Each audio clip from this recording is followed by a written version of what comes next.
Welcome to Tacts, the Association of Clinical Trials hotline from the CAN TV. We come with you once a month, every third Wednesday. I had to get my rotation time right.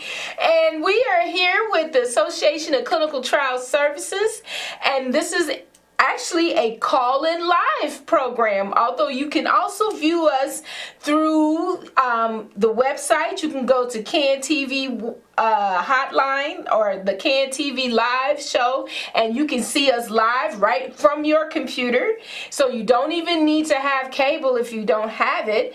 And more importantly, this is a call-in live show, but it is recorded and put on YouTube. So there's several ways you get to see us, and we hope that you keep following and joining us for this call-in live at 312-738-1068.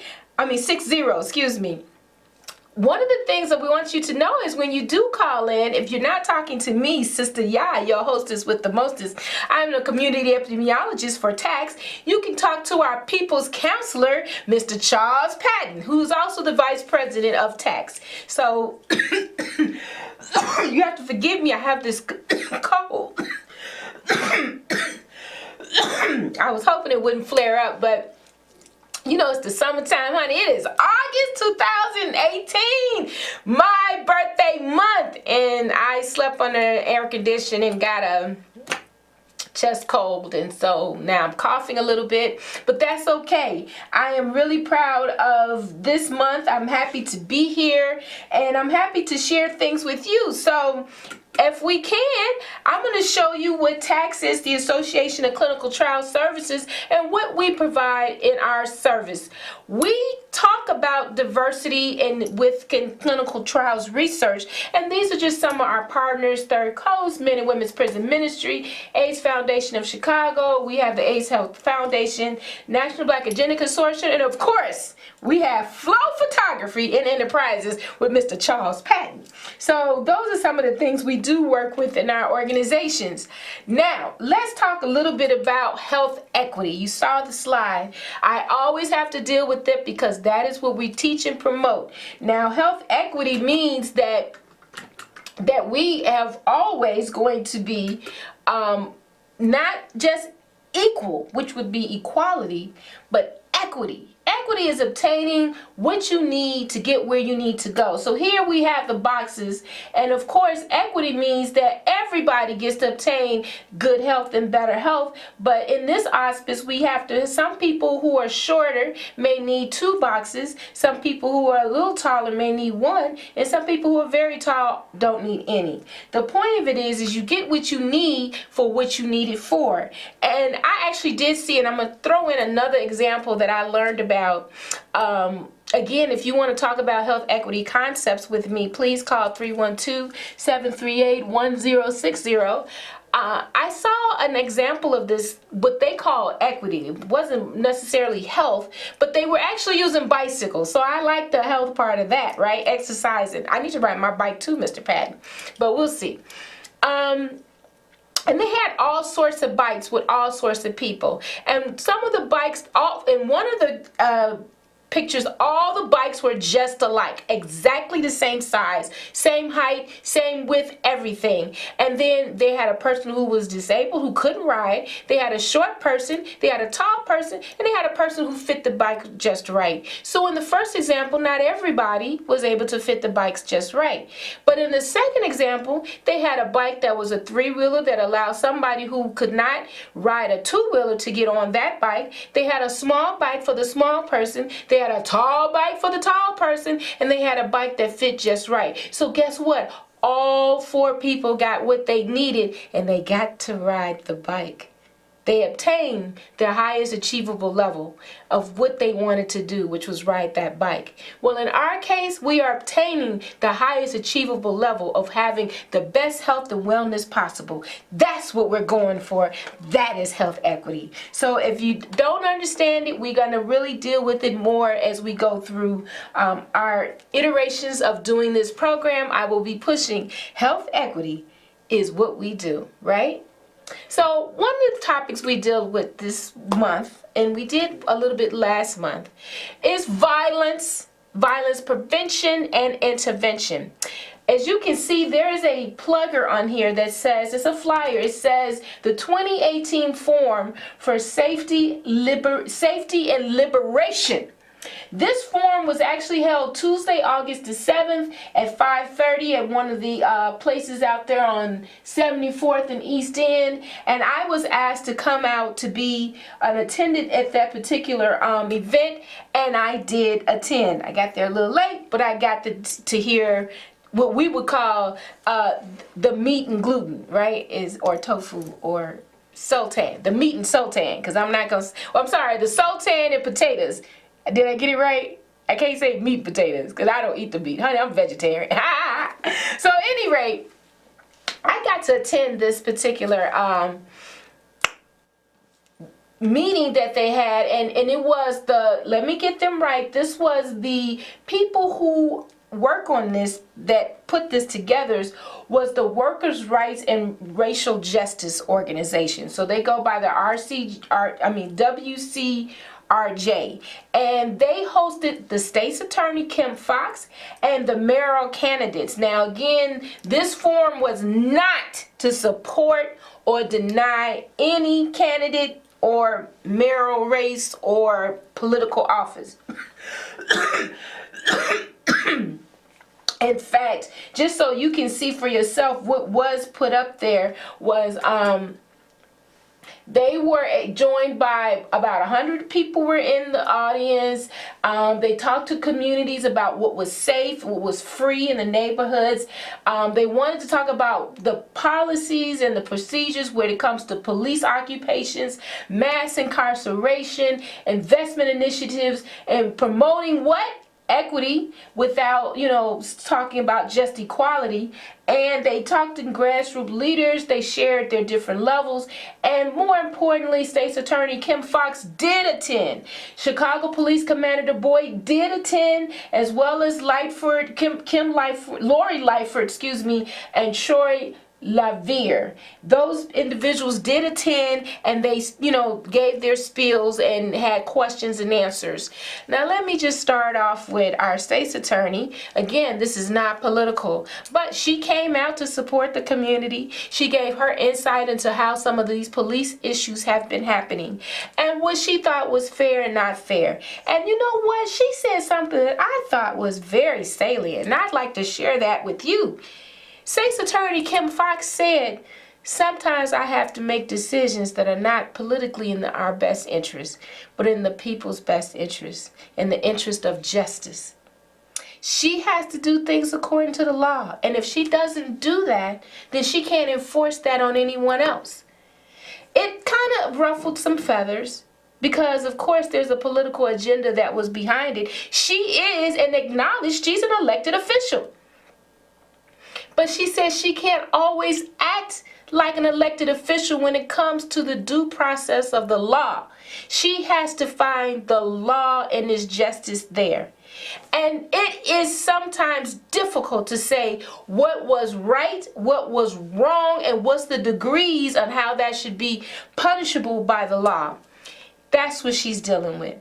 And she said that is not a politician role, in the sense that it is a role of an attorney, in her case a state's attorney, to make sure that these things are followed correctly in the right process. But excuse me, I do apologize.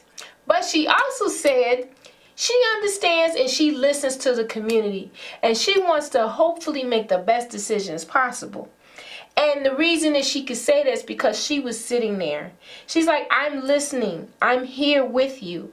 I'm not hiding. I'm not pushing back someone else. In fact, we're trying to put better things in place. They're trying to have a more open-ended process. They hired a new black young lady, in fact, to work on another division to get some of those old backlog complaints assigned to. So she's doing her best to find parity and justice within her system. But she clearly stated, this is more than a 100-year-old system. It has never had a black woman ever at the helm. So she can't change it in just 2 years. I said, wow, that's putting it in perspective. Now, that doesn't mean she's not accountable to us. We elected her. But what it did mean was putting it in the right perspective. And at this point in time, I'd like to accept that her perspective is she's doing her best with what she has based on what she knows. So let's just see the story to be continued, and hopefully that works out. Now, I actually didn't know so much about Commander Boyd, but a little less forthcoming, but a lot more about, he was definitely less political. And of course, he did not want to comment because the mayor had just come from a press release making some very awkward statements about the community being responsible for some of the shootings that happened. I don't know if he used the best choice of words, but again, we're not being political here. That's up to you to decide. But the commander definitely focused on how he could be more of assistance to the young people and getting them into careers and things that would hopefully get them off the street and hopefully not be as violent about their situation. We've got a caller. Welcome to Tacts Call In Live. How can I help you, Sister Ya? Yes, Sister Ya, this is Ray. I called the last show. I gave you that little anecdote about two kind of people, quick and the dead. You remember that? I do. Hey, Ray, how are you this beautiful August day? Yeah, but you know what? You guys should be on TV every week. You're one of the better shows. Some of these shows I don't never want to watch. You know, but about that bad cold you have. Oh yes, you hear it? I know, right? But let me tell you something. I'm a 70-year-old man. What I do is put a little bit of Vicks, a hot pad. Yes. Wrap yourself up. But before you wrap yourself up, have somebody give you a good squeeze. Woo! Really, my grandfather taught me this. Then wrap yourself up, guaranteed. I'm going to keep that in mind, Mr. Ray. Thank you so much. The next morning, you might get up a little weak. Ooh. You're going to sweat it out. And, man, the next day, though, you feel so good. Your chest is okay. You ain't coughing. And then everything comes back to the brain. Believe me. So that's one thing. But I just wish you guys were on every week, and I would watch every week. Thank you, Ray, and I do appreciate you being such an avid and committed follower. You stay with us, and thank you for that health advice. I did get a little Vicks the other day, but I didn't do it quite your way, so maybe I should try something different so I can get some different results, honey. But thank you so much for calling in. But we were dealing with this forum that I went to, and maybe next time they have a forum, Ray, you can attend as well. But they were really talking about what they were going to do with the violence in the communities and, of course, in the city of Chicago. And I was just relaying to people that I did attend this forum, and the two mayoral candidates did show up. There was Lori Lightfoot and Troy LeVere. I want to say Troy had some very strong words. He definitely came out about, you know, that they asked the question to him, like, it's so many candidates, especially black candidates, you know, running for mayor, you know, why don't one of you all step out and let somebody else lead? And Troy said, guess what he said? Let the people decide who should lead. If I'm running because I think I'm the best candidate. Boom, there it is. Troy, you get shouts out for me for that. Miss Lori Lightfoot has experience in working in the community. She was in charge of the, I think at that time was the police overseeing committee, a COPA or something to that effect. She has some good insights about what her structure would be differently. And I'll leave it at that. But she too felt that, you know, if she's a candidate, she wants the people to decide who's the best mayoral candidate to run, or who in the runoff would be best to run against, of course, our incumbent mayor that is there now. So both of them are in it to win it, honey. And that's what I would say about that particular issue. I also would like to definitely say that the people that put on this particular event had a call to action. And I want to share that with you, this call to action. This is my form letting you know I said, what steps can you take to prevent violence? And the first step, or one of the steps besides yourself, of course, would be work with some agencies and some community-based organizations out here, honey. It's people trying to do the right thing and do the right work. One of those people, as I stated for, were the workers. As you can see at the bottom, it says Workers Centers for Racial Justice. Now, this particular call for action is really focused on trying to deal with black men who are formerly incarcerated. They're also dealing with formerly incarcerated men who don't get jobs, reentry programs, and trying to find a way to end mass incarceration. That one is, I think, a tall order. However, you don't ask, you don't get. So at least they put it out there. We want to end this imbalance of people going through incarceration for things that other people don't even get a sentence for, let alone get incarcerated for. So one of those things would be where I come in, and that'd be public health. We all know that the opiate epidemic, and people aren't going to being incarcerated the way that they were for when they had the cocaine epidemic, and in our community we called it the crack epidemic. So they're not being treated the same, and it's a racially divided issue, but it's really not. Once you see, probably in a couple of weeks, we're going to have a talk about the recovery walk. And next month, we're going to talk about recovery, and in that talk, we're going to have some data on opiate use in the city of Chicago. So we'll be providing that for you. If you're interested, tune in next month on Wednesday. We'll have that data for you. But more importantly, guess what? In the city of Chicago, there are more blacks using opiates as compared to whites. So I'll make sure to get that data to give it to you correctly. But the bottom line is people are using opiates. People are using crack. People are smoking marijuana. People are smoking cigarettes. People are using all kind of ailments and issues and inhalants and all kind of things. And should they be going to jail, or should they be going to public health? Well, I'm going to tell you they should be going to public health, because it's just like anything else. If it's a substance use or abuse, you need to see us. It's just like, heart attacks and other health outcomes. We have to deal with a person's health outcome. So because the reason they're in that predicament is because something in them was an imbalance. And if you go by that premise, then you see this as a public health issue. I do not support, and Tacts does not support this issue as a policing issue, only as an issue for the Fraternal Order of Police to take up on themselves, although I have found that there are now officers who are going to bringing people to 24-hour clinics for overdose. So that's a step in the right direction, and I applaud the police for doing that. They have one on the west side now and one on the south side. If you're interested in more information about those clinics that are open for those reasons, please give me a call at my personal number, 312-961-6189, and we will direct you to where you need to go for that information. But more importantly, I like the police approach to making it a public health issue, a health issue, and not an issue of incarceration or issue of policing as abusing people, especially mental health. If a person is being mentally ill, coming in there, firing up on them and shooting them didn't resolve the problem. It actually exacerbated it. That person needed help in a different way, not in a way of being combative. So these are the kind of topics that are very hard to talk about. Unfortunately, I'm having to deal with and hear people talk about police brutality. I'm having to hear with people talking about being incarcerated over the smallest inequity or the smallest infraction. And I'm having to hear about more women going to jail now. And we're going, well, what's going on with that?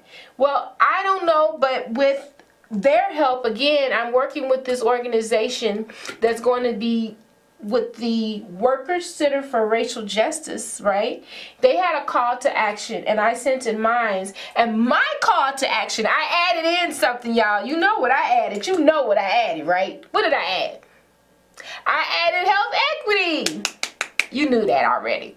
And the reason I added health equity is because people who are formerly incarcerated, people from the reentry program, need to also get plugged into public health.